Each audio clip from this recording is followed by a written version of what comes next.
സുഗമോദേവി സീരിയലിന്റെ ഇന്നത്തെ എപ്പിസോഡ് റിവ്യൂയിലേക്ക് എല്ലാവർക്കും സ്വാഗതം.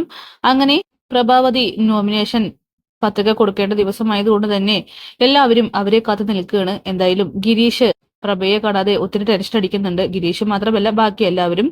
ഈ സമയം ആ പാർട്ടിയിൽ തന്നെ ഒരാൾ പറയുകയാണ്, ഇത് എന്തോ ഒരു ചതിയുണ്ട്, എത്രയും പെട്ടെന്ന് പ്രഭയെ കണ്ടെത്തണം, ഒന്നില്ലെങ്കിൽ അവർക്ക് എന്തോ ആപത്ത് സംഭവിച്ചിരിക്കുന്നു, അവരെ ആരോ മനഃപൂർവ്വം അപായപ്പെടുത്തിയിരിക്കുന്നു, അല്ലെങ്കിൽ സ്ഥാനാർത്ഥിത്വത്തിൽ നിന്നും പ്രഭാവതി പിന്മാറിയിരിക്കുന്നു, അതുകൊണ്ടാണ് വരാത്തതെന്നൊക്കെ പറയുമ്പോൾ ഗിരീഷിനാണെങ്കിൽ ആകെ പേടിയാവുന്നുണ്ട്. എന്തായാലും രജനിക്കും ഗിരീഷിനും അറിയാം ഉറപ്പായിട്ടും അമ്മ അങ്ങനെ ചെയ്യില്ല എന്ന്. കാരണം വാശിയിൽ തന്നെയാണല്ലോ ദേവികയ്ക്ക് ജയമില്ല, തനിക്ക് ജയം എന്ന് പറഞ്ഞുകൊണ്ട് നടക്കുന്ന ആളാണല്ലോ പ്രഭാവതി. അതുകൊണ്ട് അങ്ങനെ ചെയ്യില്ല എന്നും, മറിച്ച് ഏതെങ്കിലും വിധേന ആരെങ്കിലും അപായപ്പെടുത്തിയോ എന്നുള്ളൊരു സംശയത്തിലാണ് നമ്മുടെ രജനിയും ഗിരീഷൊക്കെ. എന്തായാലും ഗിരീഷ് ഇക്കാര്യം സിദ്ധുവിനെയും നന്ദനെയൊക്കെ തന്നെ അറിയിക്കുന്നുണ്ട്. എല്ലാവരും ആകെ പേടിച്ചു പോകുന്നു. കാരണം പ്രഭാവതി എത്തേണ്ട സമയം കഴിഞ്ഞു, എത്തുന്നില്ല. അങ്ങനെ എല്ലാവരെയും വിട്ട് അന്വേഷണങ്ങളൊക്കെ തുടങ്ങുന്നുണ്ട്. എന്തായാലും സിദ്ധുവിലേക്കും ദേവികയിലേക്കും തന്നെയാണ് സംശയങ്ങളൊക്കെ ആളിക്കത്തിക്കൊണ്ടിരിക്കുന്നത്. വീട്ടിലേക്ക് സിദ്ധാർത്ഥനും നന്ദനും ദേവികയും രജനിയും ഗൗരിയും എല്ലാവരും എത്തുന്ന സമയത്ത് ചോദ്യങ്ങളൊക്കെ തന്നെ സിദ്ധുവിനും ദേവികയ്ക്കും നേരെയാണ്. നിങ്ങൾ എന്തോ എന്റെ അമ്മയെ ചെയ്തിട്ടുണ്ട്, അതുകൊണ്ടൊക്കെയാണ് ഇങ്ങനെ സംഭവിച്ചിരിക്കുന്നത്.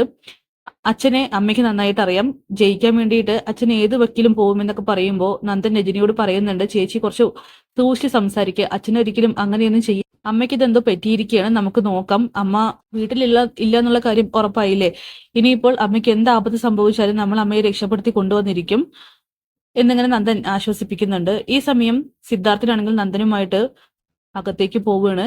എന്നിട്ട് നന്ദനോട് പറയുന്നുണ്ട്, എടാ എനിക്കെന്തോ ഇക്കാര്യത്തിൽ പേടി തോന്നുന്നു, പാർട്ടി വൈസ് എന്തെങ്കിലും കളിക്കുന്നുണ്ടോ എന്നൊരു ഡൗട്ട് ഉണ്ട്. കാരണം ഞാൻ മാത്രം അടങ്ങിയതല്ല എന്റെ പാർട്ടി എന്ന് പറയുന്നത്, ഞാനും ദേവികയും കഴിഞ്ഞാൽ അതിൽ ഒരുപാട് പേരുണ്ട്, അവരുടെയൊക്കെ മാനസികാവസ്ഥയും അതുപോലെ ചിന്താഗതിയും എന്താണെന്ന് എനിക്ക് പറയാനായിട്ട് കഴിയില്ല. എന്റെ പ്രഭയ്ക്ക് എന്തോ ഒരാപത്ത് സംഭവിച്ചിട്ടുണ്ട്, അമ്മ ഒരിക്കലും ഇതിൽ നിന്ന് പിന്മാറുന്ന കാര്യത്തിൽ തർക്കമില്ല, അത് ചെയ്യുകയില്ല. പക്ഷെ ഇപ്പോ യഥാർത്ഥത്തിൽ എന്തോ ഒരു ദുരന്തം സംഭവിച്ചിട്ടുണ്ടെന്നൊക്കെ നന്ദനോട് പറയുമ്പോൾ ദേവിയാണെങ്കിൽ അങ്ങോട്ട് വരുന്നുണ്ട്, അച്ഛ എന്ന് വിളിച്ച്. നന്ദനും സിദ്ധാർത്ഥനും അത് കേട്ട് ഞെട്ടുന്നു. എന്താ എന്നിങ്ങനെ ചോദിക്കുമ്പോൾ അമ്മയെക്കുറിച്ച് യാതൊരു അറിവുമില്ലെന്നാണ് എല്ലാവരും പറയുന്നത്, ഇനി നമ്മൾ എന്ത് ചെയ്യുമെന്നൊക്കെ ചോദിക്കുമ്പോൾ ആകെ എല്ലാവരും തകർന്നു പോവുകയാണ്. എന്തായാലും ഈ സമയം അരുന്ധതി ആവട്ടെ CPയെ വിളിച്ച് കാര്യങ്ങളൊക്കെ തിരക്കുന്നുണ്ട്. എന്തായാലും CPയും കാര്യങ്ങളൊക്കെ പറയുകയാണ്. ത്യാഗരാജനാണോ ഇതിന് പിന്നിൽ എന്നുള്ളൊരു ഡൗട്ട് അരുന്ധതിക്കുണ്ട്. അങ്ങനെ ത്യാഗരാജനെ വിളിക്കുകയാണ്. താൻ സത്യം പറയണം, എന്ത് നെറികേടും കാണിക്കാൻ മടിക്കാത്തവനാണ് നീ, എന്നോട് കാര്യങ്ങൾ പറഞ്ഞില്ലെങ്കിൽ പിന്നെ കളി മാറുമെന്നൊക്കെ പറയുമ്പോൾ CPയുടെയും അരുന്ധതിക്ക് മുന്നിലും നമ്മുടെ ത്യാഗരാജൻ വീണ്ടും കള്ളം പറയുകയാണ്. താൻ ഒരിക്കലും പ്രഭാവതി അപായപ്പെടുത്തിയിട്ടില്ല എന്ന് പറയുന്നു. പക്ഷെ അരുന്ധതിക്കാണെങ്കിൽ എന്തൊക്കെയോ സംശയങ്ങൾ ത്യാഗരാജനില് ഉണ്ട്. അങ്ങനെ ത്യാഗരാജനാണെങ്കിൽ തൽക്കാലം അവിടെ നിന്നും രക്ഷപ്പെട്ട് ചന്ദ്രമതിക്ക് മുന്നിലാണ് വന്ന് പെടുന്നത്.